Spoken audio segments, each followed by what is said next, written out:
할렐루야. 네, 무더위 가운데서도 건강하게 잘 지내셨죠? 네, 이제 많이 걱정이 됩니다. 이제 더위를 또 먹지는 않을까라는 생각도 들고, 그 더위 때문에 힘들어하고 어려워하는 우리 성도님들의 그 모습을 떠올리면은 마음이 좀 미어지기도 하는 그런 부분들도 있습니다. 2023년도가 시작된 지 얼마 안 된 것 같은데 벌써 6개월이라는 대장정의 시간이 이제 맞춰지고 있는 듯합니다. 오늘은 특별히 또한 6월 25일 한국전쟁 발발일이죠. 1950년 6월 25일 새벽 4시 바로 오늘처럼 주일이었습니다. 주일 새벽 4시에 전쟁이 일어나서 1953년 7월 27일 휴전에 이르기까지 약 3년 1개월 이상, 3년 1개월 정도의 시간 동안 정말 힘들고 어려운 그 전쟁의 시간을 잘 이겨내고 이제 이 자리까지 우리가 오게 되었습니다. 벌써 73년이 흘렀죠. 처음 전쟁이 발발했을 때에 사람들의 마음이 어떠했는지 곰곰이 생각을 해봤습니다. 교회 다니시는 분들과 교회 다니지 않는 분들 다 모두 다 마찬가지로 황망한 일이었겠죠. 어찌 이렇게 평화로운 일요일 아침, 주일 아침 예배드리러 이제 잠을 깨야 되고 일어나서 준비를 해야 되는데 이제 예배드리러 가지 못하고 오히려 이제 피난의 행군길에 들어서야 되는 이 막막함과 그 아픔이 정말 우리의 민족을 다 휘감고 흔들었었던 그 기억이 이제는 73년이라는 시간이 이렇게 흐르게 되었습니다. 우리는 이제 그 전후 세대로서 이 모든 그 전쟁의 기억들을 알지 못하지만 우리는 분명히 기억하는 것은 하나님께서 그 전쟁 가운데서도 우리를 지켜주셨고 또 전쟁 이후에도 이 나라가 빨리 회복할 수 있도록 인도해 주시고 함께해 주셔서 우리가 그 모든 것들, 그 은혜들을 누리고 지금 살아가고 있다는 것이죠. 자, 오늘은 특별히 그 6.25 전쟁이 발발했었던 이 날, 정말 그날 예배드리지 못하고 피난길에 서야만 했었던 그분들의 그 예배드리지 못한 그 안타까운 마음을 대신하며 우리가 과연 이 예배를 드림이 얼마나 큰 유익이며 감사함인지 우리 헤아려 보는 시간 우리 함께 갖도록 하겠습니다. 오늘 시편 122편, 이 시편의 저자는 다윗이라고 분명히 명기가 되어져 있습니다. 다윗이 곧 성전에 올라가며 부르는 노래. 다윗은 누군가와의 함께 대화를 나누며 이런 말을 들었습니다. 1절 말씀이죠. 사람이 내게 말하기를 여호와의 집에 올라가자 할 때에 내가 기뻐하였도다. 다윗이 가장 기뻐했던 것은 예배드리는 것이었습니다. 언제나 그는 하나님을 예배하기를 즐거워했었고 기뻐했습니다. 그가 예배드리지 못했었던 그 시간들 아니면 예배를 계속해서 드렸다 하여도 그는 계속해서 예배드리는 것이 가장 큰 기쁨이었습니다. 그래서 예배드리러 가자, 교회 가자 할 때에 내가 기뻐했었다라고 이야기를 하죠. 우리 집에도 예배드리는 것 그것도 너무나 소중하겠지만은 일단 교회에 오는 것을 너무 좋아하는 아이가 있습니다. 제 아들 의진인데요. 교회 가자고 하면은 그렇게 좋아해요. 교회 가는 것이 즐거움이에요. 예배 드리러 가는 것도 있지만은 교회 가서 노는 것, 좋아해서 노는 것 때문에. 그래서 교회 간다고 하면은 일단 자기 장난감만 잔뜩 챙깁니다. 그런 기쁨, 그런 즐거움이 또 우리 안에도 좀 순수하게 있어야 되지 않을까. 교회 가는 것 그 자체가 너무 즐겁다는 거죠. 자, 오늘 이 본문에 보면은 다윗이 그렇게 기뻐했대요. 근데 기쁠 수밖에 없는 게 다윗은 하나님 앞에 예배드리러 오면서 늘 같은 마음이었는 듯합니다. 그래서 2절 말씀 보면은 이렇게 우리에게 언급을 해요. 예루살렘아 우리의 발이 성문 안에 섰도다. 저는 이 말씀을 1절부터 이렇게 4절까지 말씀을 쭉 통틀어서 보면은 그 말을 들은 것이 가장 대가고 가장 먼저 일어난 사건이지만은 이 말씀을 조금 순서를 좀 정해보면은 저는 2절 말씀을 먼저 첫 번째에 두고 싶었어요. 왜냐하면 다윗이 예배드리러 교회 예배당에 그 발을 딱 디뎠을 때에 그 감격, 그 기쁨이 이루 말로 형용할 수 없었었다는 거예요. 얼마나 기뻤던지 그 감격을 그대로 가지고 있었기 때문에 또다시 어떻게 해요? 교회 가자, 예배 드리러 가자. 그 말을 들으니까는 소스라치게 온몸이 반응하는 거예요. 온 영이 반응을 하는 거예요. 아, 예배드리러 갔을 때에 주님 교회에 그 발을 디뎠을 때에 그 감격, 그 은혜, 아, 그 은혜를 또 받을 수 있겠구나. 그 기쁨 때문에, 그 즐거움 때문에 지금 다윗은 1절에 있는 말씀처럼 하나님의 집에, 여호와의 집에 올라가자 할 때 내가 기뻤었소다라고 이야기를 하는 겁니다. 예배드림의 가장 큰 유익은 다른 어떤 것보다도 기쁨인 줄 믿으시기 바랍니다. 예배드림이 가장 기쁨이에요. 주께와 엎드려서 예배드리는 것. 나의 모든 근심은 사라지고 또 내가 가지고 있는 모든 죄악은 다 용서함을 받고 내가 주님을 만나 뵙지 못할 존재이오나 그 주님이 나를 만나 뵙고 나에게 은혜를 주시고 나에게 축복을 허락해 주시며 내가 가지고 있는 모든 어려움들을 회복해 하시고 일으켜 세우시는 그 하나님의 능력이 나에게 미치는 시간이 바로 이 예배 시간을 통해서 그렇게 역사하는구나. 얼마나 기뻐요. 얼마나 즐거워요. 빠질래야 빠질 수가 없는 거예요. 그 주님 앞에 나오는 것이 그렇게 기쁨이 되어야 되는 거예요.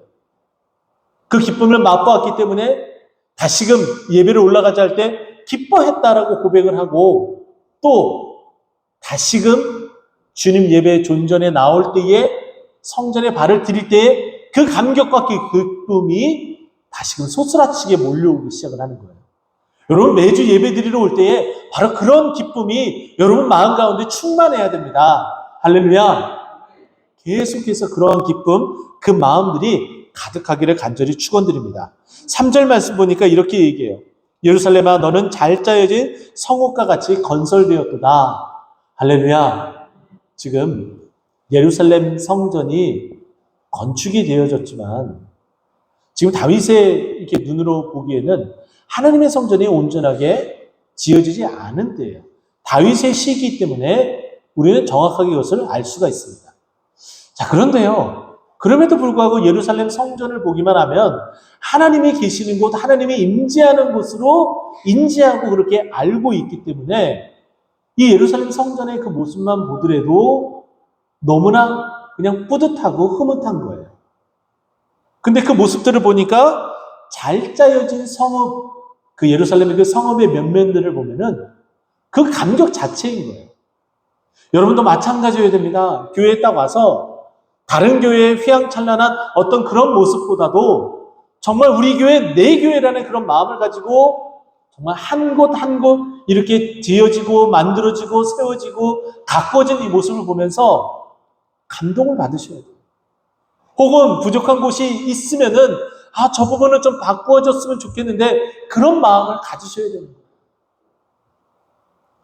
여러분, 제가 여러분과 함께 예배드리기 시작한 지 이제 11개월이 다 되었습니다.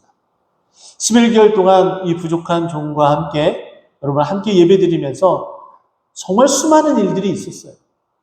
그 중에 가장 큰 일들 가운데에 하나를 꼽자면은 내부 전등이 싹 바뀌어진 거였어요.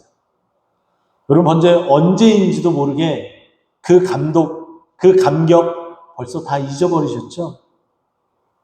형광등으로 되어져 있어서 형광등의 수명이 다 되고 깜빡깜빡거리고 조명의 빛이 그렇게 밝지 않았었던 그렇게 예배드렸었던 그 시간들. 그러나 하나님께서 우리에게 은혜를 베푸셔서 우리에게 이와 같은 헌신을 해주신 그 집사님의 그 헌신으로 말미암아 LED 전등이 다 끼워지고 가려져서 이렇게 환해진 예배당으로 바뀌어졌어요. 그렇게 처음 예배드렸을 때 여러분 그 마음이 어땠습니까? 그 감격이 정말 놀랍고 크지 않았습니까? 그 기쁨, 그 감격 온데간데 지금 사라졌습니까? 아니에요. 지금 그것을 여러분 계속 누리고 있는 것이에요. 그렇다면은 그와 같은 그 기쁨의 그 감격을 매주 들이셔야 되는 거예요.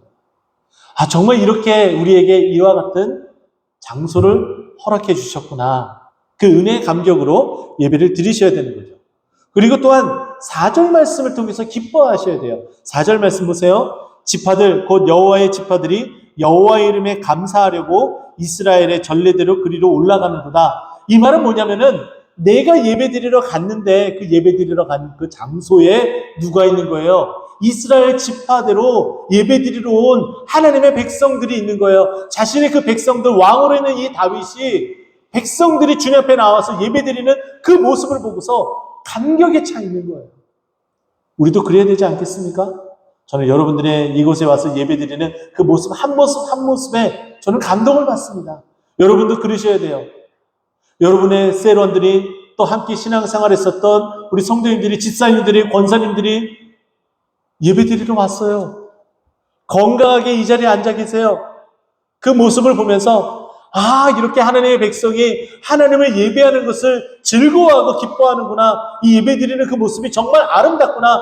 그 모습을 보면서 즐거워하고 기뻐하는 우리가 되어야 되는 거예요. 예배 안에 가장 큰 기쁨은 뭔지 아십니까? 하나님의 임재예요. 하나님의 다스리심이에요. 할렐루야. 하나님이 이 자리에 오셔서 우리의 예배를 받아주시고 또 우리의 삶을 통치하시고 다스리시고 이끌어 주신다는 거예요. 그게 5절 말씀인데요. 거기에 심판의 보좌를 두셨으니 곧 다윗의 집의 보좌로다. 하나님이 그 보좌를 움켜쥐고서 통치하고 계신다는 거예요. 우리가 예배 드리러 왔습니다. 그런데 우리는 하나님께 예배 드린다고 하는데 하나님께서 도무지 너희를 알지 못하겠다라고 말씀하시면서 우리의 예배를 받아주시지 않는다고 여러분 생각을 해보세요. 우리는 이곳에 앉아있을 이유가 없습니다. 그런데 하나님은 한 번도 우리에게 그렇게 말씀하지 않으셔요. 우리가 혹여나 우리의 죄악으로 인하여서 주님을 만나 뵙지 못하고 마당끝만 밟고 돌아가지는 않을까 애타는 심정으로 우리를 예배에 초청해 주셨고 초청받은 그리고 이 자리에 온 우리들에게 예수 그리스도의 그 보혈의 피를 발라주사 우리가 주님을 만나 뵙고 그 은혜 가운데에 지성소까지 깊숙이 들어갈 수 있도록 우리를 안내해 주시고 인도하고 계신다는 거예요. 그것 하나만으로도 우리는 얼마나 기쁜지 모릅니다. 주님을 만나 뵈오니 우리가 얼마나 기쁠까요? 그와 같은 일들이 우리 삶에 펼쳐지고 있는 거예요. 또 뿐만 아니라 이 예배드림으로 말미암아 우리의 막혀 있었던 모든 삶들이 하나씩 풀려나가기 시작을 하는 거죠.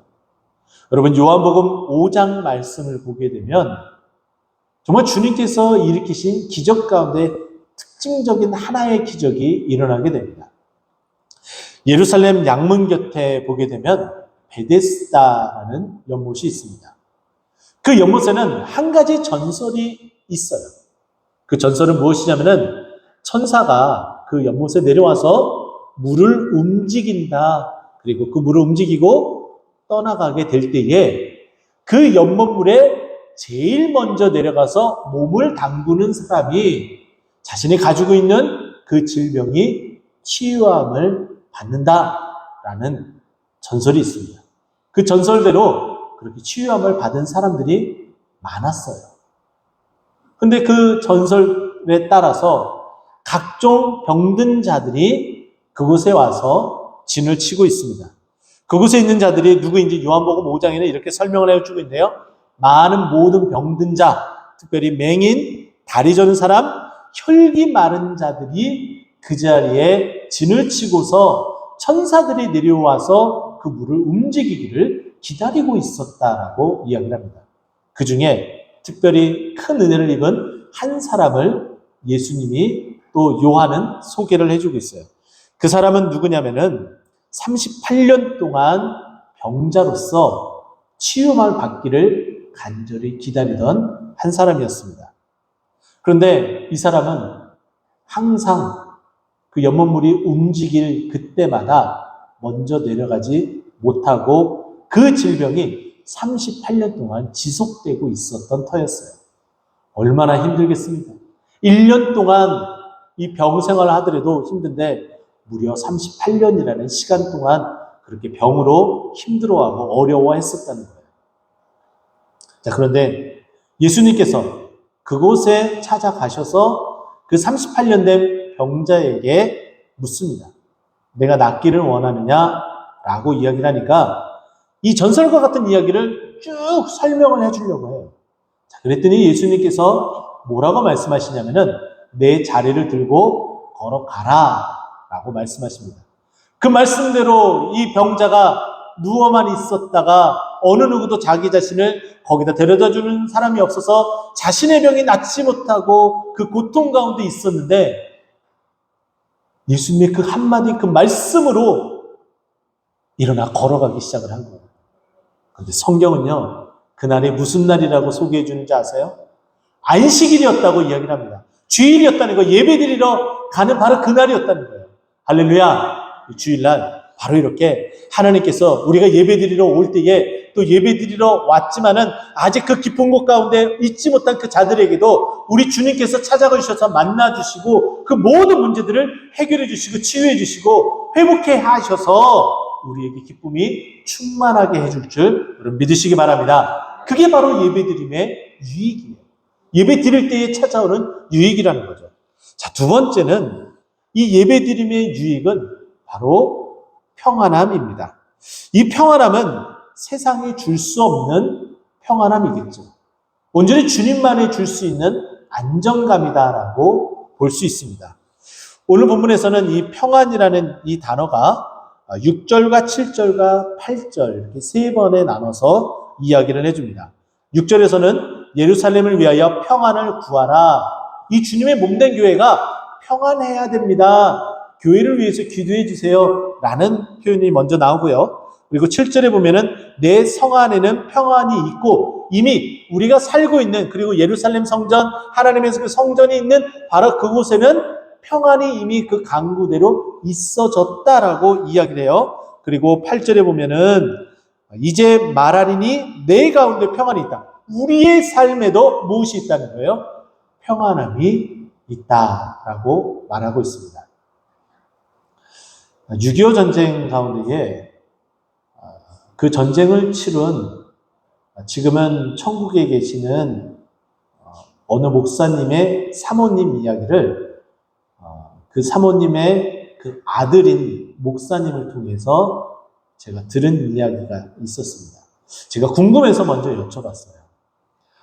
한국 전쟁이 일어났을 당시에 우리 목사님의 어머님이 서울에 계셨었던 것으로 알고 있는데 그때 어떠했는지 좀 이야기를 좀 들어봤으면 좋겠는데 어떤 그런 이야기는 그렇게 해주신 적이 없나요? 제가 이제 여쭤봤어요.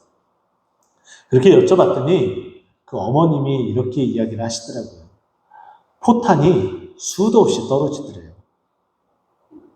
근데 이날이 주일인지 월요일인지 화요일인지 요일조차 구분이 안 갈 정도로 밤낮 없이 그렇게 포탄이 떨어지더래요. 근데 그 생명, 그 하나 구제하기 위해서 어떻게 했냐면 지금처럼 이 무더위 가운데에 두꺼운 속리부를 뒤집어 쓰고 달달달달 떨면서 하나님 앞에 기도할 수밖에 없었다는 거예요. 하나님 살려주세요. 딱 이 한마디밖에 없었다는 거예요.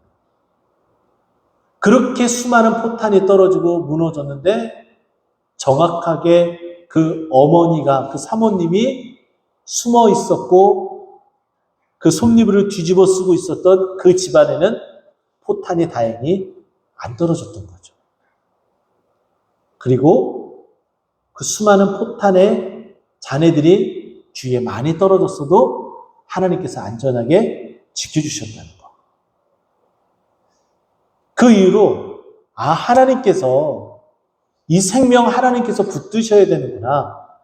그것을 체험하고 경험한 이후로 나의 안정감은 나의 평안함은 하나님께 있다라는 고백을 하셨다라고 제가 이야기를 전해드렸습니다.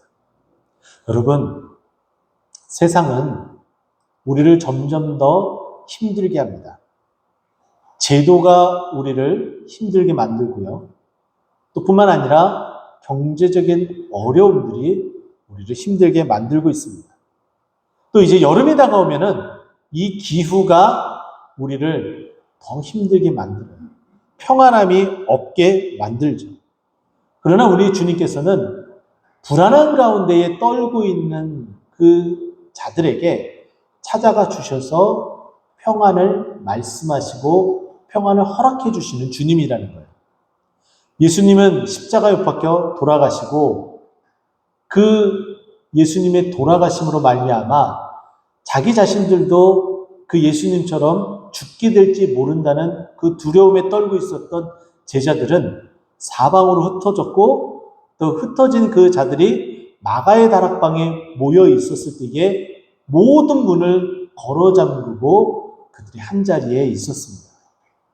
근데 부활하신 예수님께서 호련히 그들에게 나타나셔서 첫 번째 하신 말씀이 무엇인지 아세요? 너희에게 평강이 있을지어다. 평안함을 우리에게 허락해 주셨다는 거예요. 우리가 불안에 떨 때에, 우리가 두려워 떨 때에 그분은 우리에게 찾아와 주셔서 안정감을 허락해 주세요. 그래서 많은 분들이 큰 수술을 받으러 수술실에 들어가기 전에 기도받기를 원하시고 그리고 또 기도를 받으며 평안한 가운데 수술을 받고 또 그 체험과 그 경험을 나누고 있습니다. 아마 이 자리에도 그와 같은 경험을 하신 분들이 있는 줄 압니다. 우리 주님은 우리에게 그렇게 평안함을 주세요. 이 교회의 평안함도 주시고 또 우리의 삶의 평안함도 허락해 주시는 분이시라는 거죠. 1914년 12월 24일 성탄절이 있기 바로 전날 밤 크리스마스 이브 날이었습니다. 이 1914년은 유럽에서는 매우 공포에 휩싸였었던 해였습니다. 왜냐하면 제1차 세계대전이 한창 진행 중이고 그리고 격전지가 굉장히 많았었는데 그중에 서부전선에 그 밤에 전쟁이 잠시 소강 상태에 있을 때에 어느 한 병사가 크리스마스를 가족과 함께 지내지 못하는 그 쓸쓸한 그 마음을 부여잡기 위해서 이렇게 캐롤을 부르기 시작을 했습니다. 고요한 밤, 거룩한 밤. 이내 반대편 적진에서도 노래가 들려지기 시작을 했죠. 저들밖에 한밤중에 이렇게 양쪽에서 시작된 이 캐롤의 노래는 우리가 이렇게 치열하게 전쟁을 치르지만 성탄절 이 하루만이라도 우리가 휴전을 하며 평화롭게 쉴 수 있도록 평안한 가운데 있을 수 있도록 하자라고 서로 휴전 협정을 맺었었던 바로 그런 날이었습니다. 세상은 우리에게 평안함을 주지 않습니다. 삶이 전쟁이죠. 우리는 늘 사지로 몰아가면서 우리를 평안함 없는 삶으로 이끌어 가려고 합니다. 그러나 우리 주님께서는 우리에게 평안함을 허락해 주십니다. 여러분이 이 자리에서 예배를 드리고 다시 삶의 터전으로 돌아갈 때에 여러분이 가지고 있는 수많은 문제와 수많은 일들이 여러분들을 다시 옥죄고 힘들게 할지라도 하나님은 여러분과 함께 하시며 여러분들이 그 모든 어려움들을 이겨낼 수 있도록 힘을 주시고 그로 말미암아 여러분들에게 평안을 허락해 주실 것을 저는 믿습니다. 할렐루야. 그렇기 때문에 여기 7절, 8절 말씀 보면은 이제 말하리니 내 가운데에 평안이 있을지어다 라고 이렇게 다윗이 고백을 하고 있는 거예요. 이런 평안함이 우리에게 차고 넘쳐지기를 간절히 소망합니다. 또한 이 교회에도 평안함이 가득하기를 간절히 축원드립니다. 마지막 세 번째는 형통함이에요. 예배드림의 그 유익은 기쁨, 평안함뿐만 아니라 형통함을 우리에게 주시고 있다는 거죠. 자, 오늘 본문 말씀 6절과 7절 말씀 보면은 형통이라는 단어가 한 번씩 언급되어집니다. 예루살렘은 사랑하는 자는 형통하리로다. 아멘. 7절 내 궁중에는 형통함이 있을지어다. 지금 우리 주님이 계시는 그 예루살렘과 그리고 다윗이 거하고 있는 그 궁중에 형통함이 있다라고 이야기를 하고 있는 거예요. 주님의 몸된 교회에도 형통함이 허락되어지고 또 뿐만 아니라 우리가 살고 있는 우리의 삶의 터전에도 무엇이 있다는 거예요? 형통함이 있다는 거죠. 근데 이 형통함이라는 것은 우리가 생각하기에 정말 잘 되고 또 무엇인가 우리가 풍족하게 누리는 것, 이것을 형통함이라고만 말하지는 않습니다. 형통함하면은 대표적인 한 사람을 꼽을 수가 있어요. 그 사람은 누군가요? 바로 요셉이라는 인물입니다. 창세기 37장부터 언급되어지는 이 요셉은 정말 형통함의 가장 대표적인 인물이라고 볼 수가 있죠. 창세기 39장 23절 말씀 보게 되면은 우리에게 이렇게 소개가 되어져요. 이는 여호와께서 요셉과 함께 하심이라 그를 범사에 형통하게 하셨더라. 할렐루야. 하나님이 요셉을 범사에 형통하게 하셨대요. 근데 그러기 위해서 하나님이 어떻게 하셨다고요? 여호와께서 어떻게 요셉과 함께 하셨다라고 이야기를 합니다. 자, 그런데 요셉의 그 삶을 한번 여러분 돌이켜 보세요. 그가 정말 형통했나? 우리가 살펴보면은 형통하지 못한 나날이 더 많았던 것 같아요. 그가 17세에 꿈을 꾸게 됩니다. 그 꿈으로 인하여서 형들에게 미움을 받게 되죠. 그 미움받음은 어디까지 이어지냐면 죽을 고비까지 이어졌고 그 죽음을 면하게 되었지만은 애굽의 종으로 팔려가기까지 되었습니다. 이 모습만 보게 되면은 요셉이 정말 형통했나요? 형통하지 않은 것 같아요. 자, 그런데 여러분, 그때에도 요셉이 꿈을 꾸었을 때에도 그 형들에게 미움을 받았을 때에도 그리고 그 형들에 의해서 애굽의 종으로 팔려갔을 때에도 하나님은 함께 하셨습니다. 할렐루야. 그리고 나서 이 요셉의 종으로 팔려가 이제 보디발의 집 안에서 살아가게 됩니다. 근데 그 보디발의 아내의 무고함으로 인하여서 억울하게 종살이를 하게 돼요. 이거 형통한 모습이에요? 아니잖아요. 근데 성경은 형통했다라고 이야기를 합니다. 왜요? 그 자리에 들어갔어도, 그 옥에 들어갔어도 하나님께서 요셉과 함께 하셨기 때문입니다. 그렇게 함께 하니까 바로가 꿈을 꾸고 그 꿈을 해석해 줄 수 있는 적합한 자가 누구였어요? 요셉이었죠. 그래서 요셉이 꿈을 해석할 수 있게끔 되었습니다. 여기까지는 아무 문제가 없는 듯해요. 그런데 요셉이 그 꿈을 해석해 주고 술 맡은 관원장에게 간곡하게 부탁을 합니다. 당신들이 복직을 하게 되면 술 맡은 관원장에게 당신이 복직을 하게 되면 나를 잊지 말고 꼭 얘기를 해줘서 내가 이 옥에서 벗어날 수 있도록 해달라. 그런데 그 술 맡은 관원장이 기억을 했어요? 아니요, 기억하지 못했어요. 그럼 형통하지 않는 거예요? 아니죠. 그 순간에도 하나님께서 형통케 하신 거예요. 그 꿈을 그렇게 해석한 후에 7년의 풍년의 시간이 있었습니다. 우리는 그런 풍년의 시간을 누릴 때에 형통하다라고 생각을 합니다. 그러나 그 뒤에 이어오는 7년의 흉년의 시간은 우리는 형통하지 않다라고 여길 수도 있어요. 자, 그런데 그 시간에도 하나님은 요셉과 함께 하셨습니다. 할렐루야. 그게 바로 형통함이에요. 그렇게 형통한 그 요셉은 후일에 아버지를 만나고 형들을 만나고 그 억울했었던 그 마음들을 다 풀고 애굽 땅에서 행복하게 부모와 함께 지내다가 죽고 나서 그 유고를 가나안 땅에 묻히기로 유언하고 그 인생을 마무리하게 됩니다. 그 인생은 처음부터 끝까지 하나님이 함께한 인생이었고 그 함께한 그 인생은 성경이 말한 대로 형통한 인생이었습니다. 여러분, 우리도 그와 같은 삶이 아닐까요? 우리도 또한 우여곡절의 시간들이 참으로 많았습니다. 실직도 하였고 경제적인 어려움도 찾아왔었고 또 육신의 질고도 있었지만 그 순간에도 늘 여전히 하나님은 우리와 함께 하셨고 우리를 언제든지 반등시켜 주의 의로운 옳은 길로 갈 수 있도록 인도해 주시고 함께 하셨다는 거예요. 그게 바로 형통이라는 거죠. 이 믿음을 잃지 않고 이 자리에 있게끔 하신 것이 가장 큰 형통이다라고 볼 수가 있는 거예요. 그 형통의 그 기쁨, 그 감격은 예배 드릴 때, 이 성전에 올라올 때에 이렇게 우리가 고백할 수 있는 겁니다.